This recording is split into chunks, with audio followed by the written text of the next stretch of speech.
Hey you guys, it is me, Laura. I am a homeschool mom to 3 kids ages 10, 8, and 3. And I love sharing videos here on YouTube, and my hope is that through these videos, I can help you think outside the box a little bit as you look at your own homeschool so that you can have a dynamic experience that is fully tailored to your family, because let's face it, homeschool is always changing. Just like our kids are always changing and growing, life is always happening. Our homeschool is completely adaptable as well. So today, what I'm going to share with you is I'm going to share with you our favorite books that we've read this month. And I was sharing pretty much all the books that we were reading, but there's just too many. So I decided to pick a few favorites for everybody. My toddler this month, we'll start with the youngest and work our way up. She is 3. She's particularly been enjoying some of these I can read my first shared reading. She's really liked the Pete the Cat ones. She has been really enjoying these and pulling these out a lot to read, but otherwise she's just been happy with a variety of books. This month we actually do have a lot of books that are audiobooks, not because we didn't read other books, but just some of our favorites this month have happened to be audiobooks. Timothy has been really enjoying, let's see, he just got this one on audiobook. It's called Prince Martin and the Last Centaur, or Centaur, how do you say it? I've been corrected. I always called it Centaur, but I've been told it's Centaur. So I honestly don't know a whole lot about this book. I know that the Prince Martin series is about Prince Martin, and in the first book he wins his sword, and it's just all of his adventures, and these are stories told in rhyming verse. So my children particularly like the audio version. There's 4 books in the series, I think. There's at least 4 of the audio. I don't think that there's any more printed ones, but they like the last 3. The author Brandon Hale reads it, and they really like listening to that and getting the rhyming and the cadence. But they're actually like little chapter books, so it's not like a quick picture book read. It's a little bit longer than that, but they're short chapter books, not long chapter books. So he really loves this. He has gotten, there's a brand new Boxcar Children series, and this particular child, Timothy, he loves anything Boxcar Children. So this new series they have is it's called Creatures of Legend. And so there is a professor who in the first book they go see in Colorado, and she is a paleontologist, and while they're there, there's evidence of Bigfoot. So they investigate to see what's going on, and in typical Boxcar style, all of these books are resolved and there's very practical explanations for everything going on. And so then the journey begins, and then they travel with this professor in this book and go to Iceland, where they learn about the elves. So this one's called The Secret of Bigfoot Valley, and this one is called Mystery of the Hidden Elves. And there are more coming out. I don't believe they've been released, any of the others have been released in print or audiobook yet, but my kids are eagerly watching for those release dates. And this looks like a fun series, a good way to travel all over the world with your child and learn about cultures, and especially some of the legends and tales that each culture has, and maybe how that affects the culture, or how the culture has been affected by it, or how it makes sense because of the culture, or whatever else. Just a really good cultural study that you could do here with these. So he's been enjoying those. And my oldest always loves this. I don't know if you've heard of The Week Junior. It's a fairly new magazine that we have been getting now for quite a while. It comes almost every week, and it is just a news magazine for kids. And I like it because it is politically very neutral, which was important to me. It is not, it does a very good job at staying politically neutral. It talks about big news of the week. It talks about national news. It talks about, it's always got this page with news around the world, things that have been happening. And so that's always really fun. There's people, there's always a big debate going on where they ask the kids to weigh in. Here's both sides of the debate. What do you think? What is your, and they can vote, and then they'll share the votes results. There's animals and the environment. There's entertainment and movies, and there's usually a feature There's science and technology. I mean, you just name it. They've got photography, photos of the week. This is not a skinny magazine. This is really big. It's got sports, just everything, and it comes once a week, and he always gets very excited when he gets it. Even though we've been getting it for a while, he still gets excited, and he kind of devours it. So he loves it. He's 10. I would say this is probably good for maybe some 8-year-olds might like it, some will not, but definitely I would say 8 to 12, 8 to 14 range. One of the first books that Samuel read this month was Lost on a Mountain in Maine, and he really liked this one. It's the true story of a 12-year-old boy, Don Fendler, and he gets separated from his Boy Scout troop and gets lost on a mountain in Maine, and this is his story of all the dangers he faces and how he gets through it and how he's rescued. And my son really enjoyed this one. It's not very long, it's a short little read, but if you have an outdoorsy child, this might be a good read for them.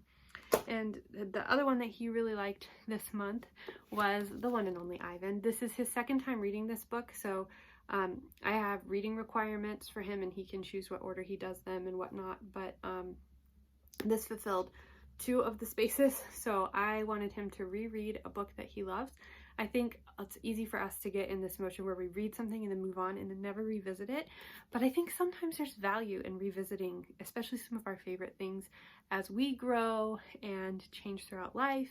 Then when we come back to this familiar story and have a better understanding and see things new, and just even if we do it immediately after, like when we do look at things a second time through, we catch new things or make new discoveries. I really wanted him to read a book again. He chose this one because he loves it so much. So he read this. He would actually call my mom on FaceTime and read to her, which she loved and was great for him. And then when he finished, we watched The One and Only Ivan. We hadn't seen it yet, so we watched that together. It was really good. We did have to skip one little part that was a little scary for one of my children, but for the most part, it was just a really sweet movie. Samuel said that he actually liked the movie better than the book because he felt like the movie took out some of the worst parts of the book, like gruesome and kind of, it was a lot more kid-friendly, he felt, the movie than the book, which is rare. Usually it's the other way around, but so yeah, that was what he read this month. And now for my books. Usually I have a hard time narrowing it down to 3 books that I really like from the month that I read. This month I had a hard time choosing 3 that I really liked.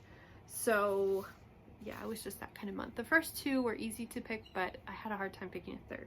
But I'm going to show you what I have. The first one I really loved, and these happen to all be ones I listened to on audiobook. But Song for a Whale by Lynn Kelly. So this is a middle grade novel, and oh my goodness, I love it. It is about a girl who is deaf, and she is trying to cope in a world being different, where she's different from everyone. She's the only deaf girl in her school. Her family isn't very good at sign language and communicating with her, and she's really trying to find her place and figure out how to, you know, just kind of be where she should be. And her teacher shares with her class this about Blue 55, who is a whale who sings on a different frequency than all other whales. And as you can imagine, that's something that our main character can really connect to. So the story is about her determination to make a song that Blue 55 can hear. And she wants to be the one to play this song for him so that he knows he's not alone. And so this is her journey, this is her story doing that. Of course, she learns a lot about herself on the way. Her grandmother is her grandmother, who is also deaf, is an ally in all of this, and really they get into a little mischief together. But it's just a really, really, really good book, and I highly, highly recommend it. We will be using this book as a read aloud for our kind of sort of unit that we're going to be doing about Helen Keller, and I'm going to be tying in the 5 senses and Helen Keller and everything, and this is actually going to be our read aloud for that unit. It talks a lot about sound and just sound, so much about sound, and it's got her grandfather's poetry about whales woven throughout it. It's just so good. It's good, y'all. Highly recommend this one. So the next one that was my number one. That was my best for the month for sure. But the next one I read was this one called Fighting Fires. Actually, this one was not an audiobook. I got this from the library, but I had to take it back, so I can't like physically show it to you. But this is a nonfiction book. It is the history of the 10 deadliest fires in American history and how we fought them. And I am not usually a huge fan of history books that are nonfiction. This one has so many photographs and paintings throughout. They are black and white, but the way that the author shares the story, I just really didn't even want to put it down. It was that good. It's not a topic that's even particularly interesting to me. I was reading it because my kids desperately want to do a unit on emergency workers, and so I'm trying to find some good read alouds for that. This one, I think, because it is talking about deadly fires, and one of the fires it even talks about, it's in a nightclub, and there was just a tremendous amount of life lost in that fire, and it does talk about the dead bodies being everywhere and the eeriness of it. So there is, I wouldn't say it's overly graphic, but there's definitely some graphic content, so I would definitely not recommend this for sensitive or little kids. It would need to be for older kids, but definitely a really good book, a good way to go through the history of the US in light of firefighting. And it talks about how each of the fires affect the way that we either fight fires now, or how they changed fire safety in the way that we think of how we build buildings and all of that kind of stuff. And just super, super good. And that is by Michael L. Cooper. The last one I recommend, this one isn't one of my absolute favorite books, but I did really enjoy it. And if I can't find a better book, I'm hoping to do a unit study on birds of prey. And if I can't find something better between now and when we do that, if it actually comes to fruition, then this will be our read aloud for that. But it's called There's an Owl in the Shower, and it is by Jean Craighead George. And you might be familiar with that name because she also wrote the book My Side of the Mountain and the sequels of that book. And I actually read My Side of the Mountain this month, but I preferred this book over My Side of the Mountain. Not because there was anything wrong with My Side of the Mountain. I think a lot of it has more to do with the fact that I'm looking for a birds of prey book, and there was a little bit about birds of prey in that book, but it's mostly like a naturalist survival type book. And it wasn't bad, it just wasn't something that I loved. But this one is about a boy and his dad, and his father's a logger, a forester, and in his town they've all lost their jobs because they are trying to protect the spotted owl, and if they cut down more trees, they're concerned about the species dying out. And so all these people are out of work, and he finds this baby owl, and he thinks it's a barred owl, so he takes it home and takes care of it. And his dad, who is pretty gruff, isn't so sure about it, but it's just watching how his dad changes and how he changes and how the owl changes as they raise this baby owl. And there's lots of hidden surprises. Again, this is good. Most people would think that this book is fine. I was a little bit bothered. I'm sensitive, you guys, and I've got really sensitive kids, so I notice and pick up on a lot more that people probably wouldn't think twice about most of the time. But I figure I can share those things with you so that if you have sensitive kids, you can be aware. But the dad is pretty gruff. He softens out as the book goes on, but he talks about how he's going to take care of that owl until he has his court date, and he's hoping the owl will help him with his court date, and then he's going to wring that owl's neck. He says this over and over again, and it's clear as the book goes on that he's getting softer and softer in the tone, and it becomes more of a joke. But if you have a really, really sensitive young child, that might trigger something there, so just be aware of that. But this was kind of a fun story. So that is really long, but that is what we have been reading this month in our homeschool and in our personal time. And I didn't put a read aloud because we are almost done with a read aloud, and we've been reading that mostly through this month. So we finished up we did do a couple space related, Who Was books. We finished those up, but those aren't really, they were just there because that's all I had.